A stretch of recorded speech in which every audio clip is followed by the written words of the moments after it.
have you on trawl cam here this morning on the beautiful St George's Basin. Day after AFL Grand Final day. Congratulations to all those Collingwood supporters out there. Today is the NRL Grand Final day. It should be a good day for that. And I'm here today on this beautiful day chasing an early start with two very specific setups happening. On this one here, fishing 4 pound leader, 6 pound mainline, just a little 1 to 2 kilo brim outfit, trawling a little chubby shallow water diver in about 5 meters of water. So for those who know what that means, we've pretty much got a Tailor on here because this is pretty high up in the water column for whatever has taken this lure. Now on the other one over there, as you can see probably straight down, I've got the old Shimano cull cutter. This is actually a good fish. And on that one, I've got an atomic diver.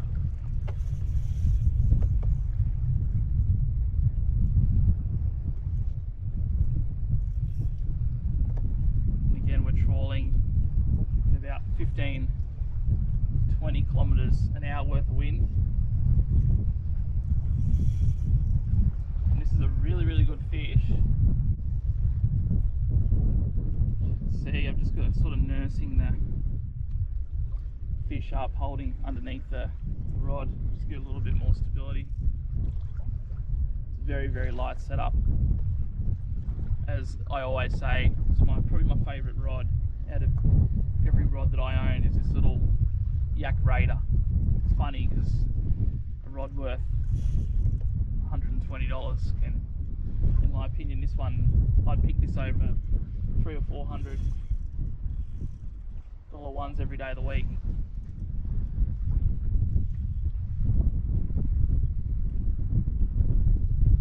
It's not really fighting much away from the boat anymore. It's sort of up and down, which usually indicates flathead.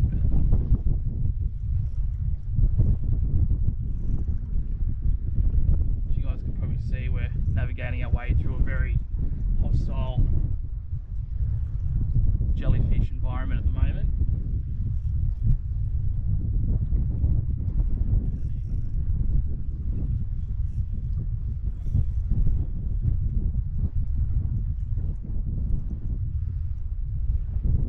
We've got colour, we've got a great size Tailor actually, around probably the 50 centimetre mark.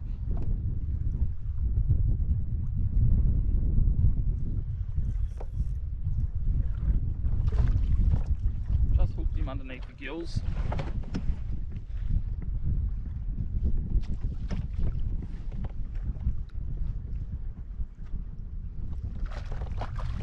Best netting job I've ever done.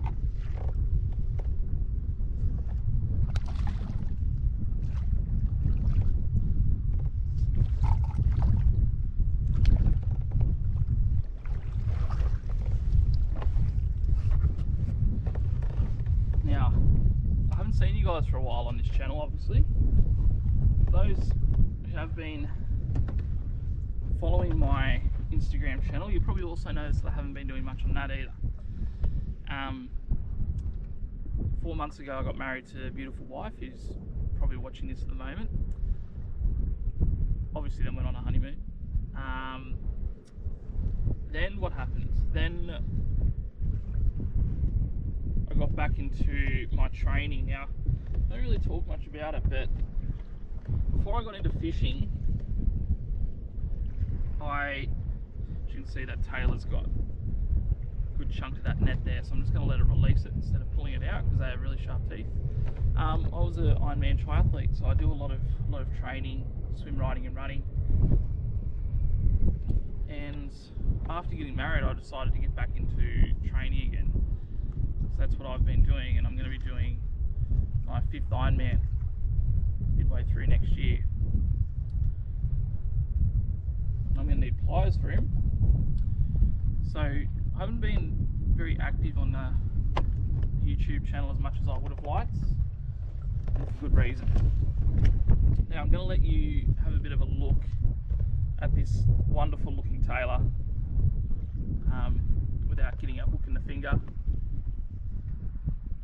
a little bit smaller than I originally said. I'm going to try and get a bit of a close-up, guys, of the face of this thing. If you guys maybe can see, very sharp teeth, as I think the other rod's going off. It is. Back you go, Mr. Tailor.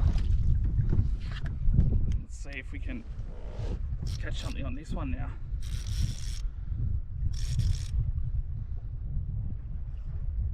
Might be a snag, I think, guys.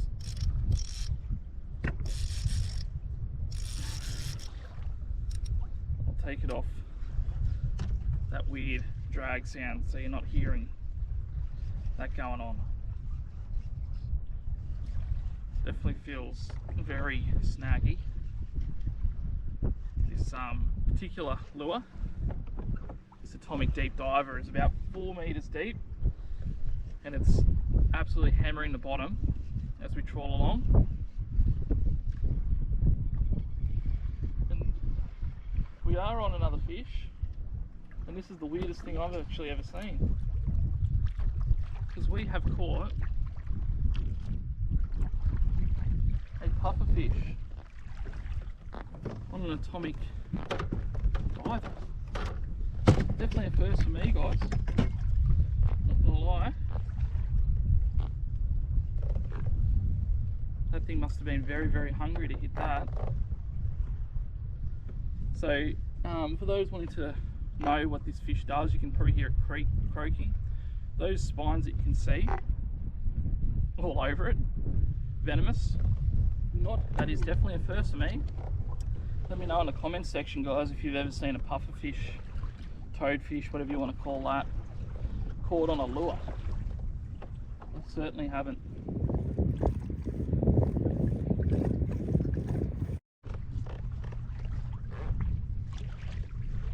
On again, guys. This is a heavy fish, this one. Might have to get the other rod in, I think.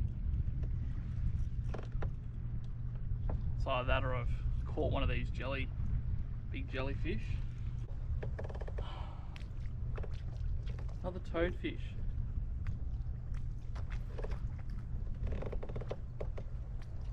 I really wish I had gloves.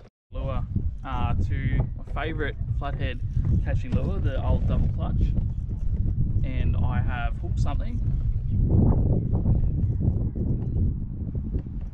I reckon this would have to be my first flathead from the kayak for the season.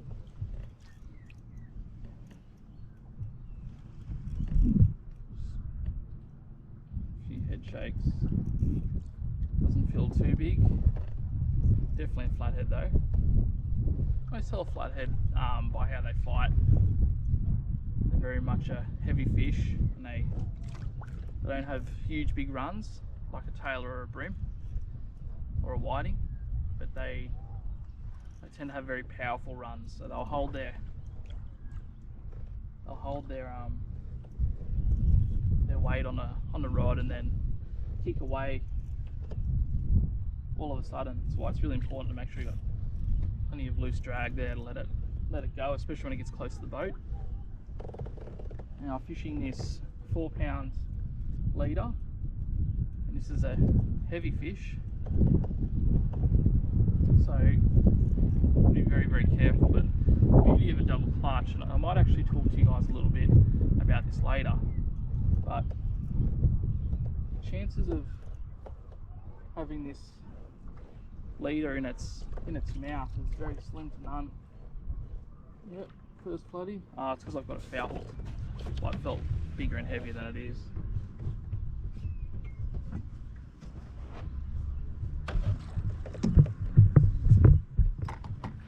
There we go. First flathead of the season. Now today also just so happens to be my favourite day of the year. It is the first day of daylight saving, and for those in Australia that understand what I'm talking about, it means for the next 6 months our clocks allow us to have an extra hour of daylight at the end of the day. So that means I can fish up until about 8 o'clock. It's only a little fish, guys. It's about 33, 34 centimeters, so not huge, but still big enough that we could have a little bit of a fight with him. So yeah, what I do when I'm holding flathead, and I have shown you guys this in the past, you can see how I've got my finger just here underneath it, thumb over the top, and just holding it nice and flat. Sometimes if you do hold it upside down, it can slow the fish down a little bit. Now I can see this one, I can feel it actually, that there's not a lot of food in its belly. So he's a hungry little bloke, and in the next probably 2 to 3 weeks, these things will fire up, and on these double clutches, you'll clean up. Anyway, we'll kiss him and put him back. Rex Hunt style. Off he swims. Here we go guys, another fish.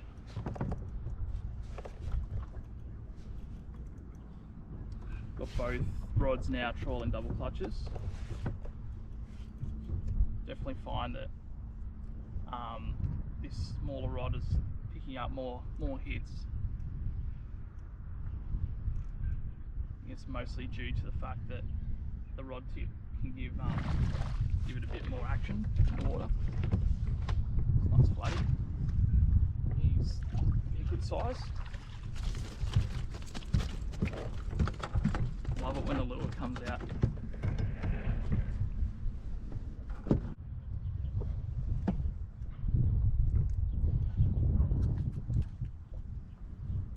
There we go. Nice little flathead.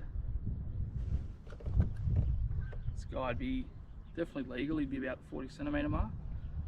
I'm going to let him go today and obviously swim again, and hopefully I can catch him down the track. Yeah, buddy. There he goes. Another flathead on a double clutch.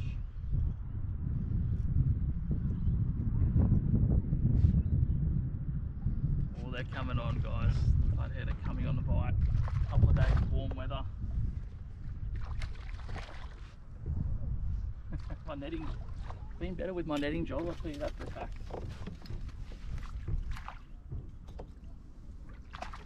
Okay. Smallest one today.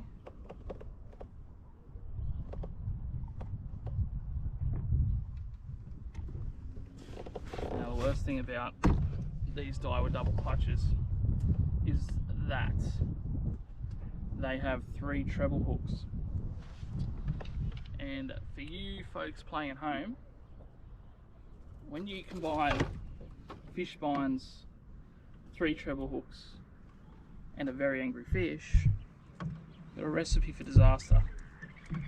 Now this fish has got itself tangled and woven and stuck into this net. And we're very lucky here, folks, because we do have 2 trebles in. However, one of those trebles is barely in.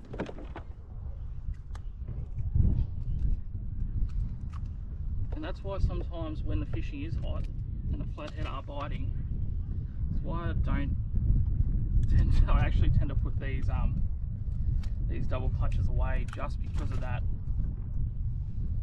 that cleanup that's required every time you catch a flathead. Okay, now I've got a couple of nephews and a niece who actually watch my videos quite a bit and re-watch them a lot. So I want to give a shout out in particular today to Henry, who is no doubt watching this video, and this fish here is for you, Henry. I'm going to give him a kiss, mate. Hopefully he doesn't turn around and whack me in the cheek, and we'll say goodbye to him, let him swim away for another day.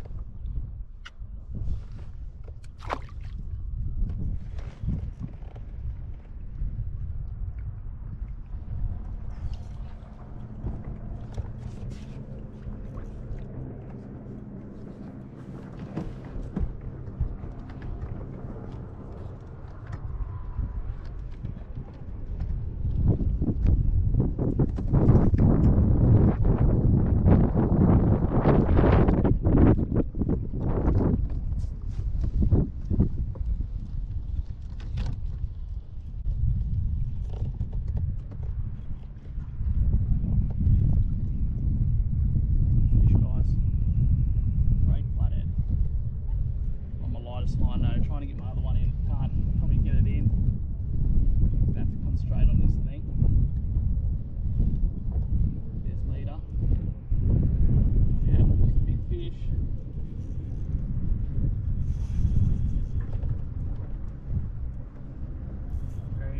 fish, 4 pound leader. Don't have much room to go around with it.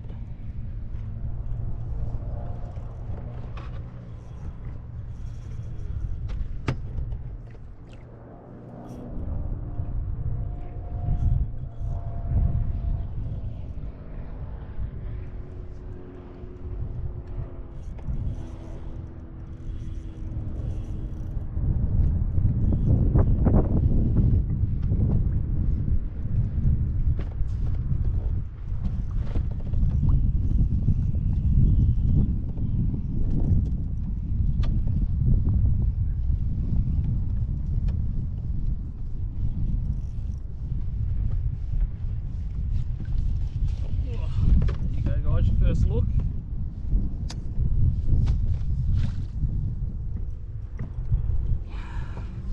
Nice fish.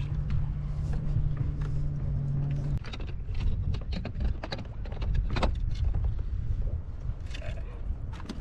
So some dudes get first flathead hit of the season too. It's going to be a stitch needed in that.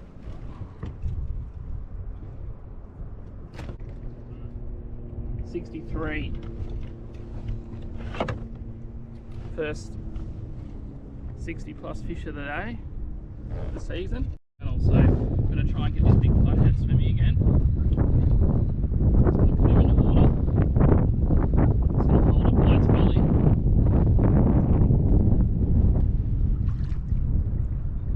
Beautiful big fish. So she's going to swim away, she's going to get a little bit bigger. And then next couple of years, that'll be what we consider to be a trophy flathead. So trophy flathead are anything over 70 centimetres. Is now illegal in New South Wales to keep fish bigger than 70 centimetres. That rule changed midway through last year. That obviously that was a legal fish, but we tend to find that the bigger they get, the more fattier they get, and you know it's very hard sometimes to put a knife through the gills or something so big and old. So let her swim away, let her get a little bit bigger, and yeah, we'll catch her again in the future. Thanks for watching another episode of Water Assassin Fishing. It's been a little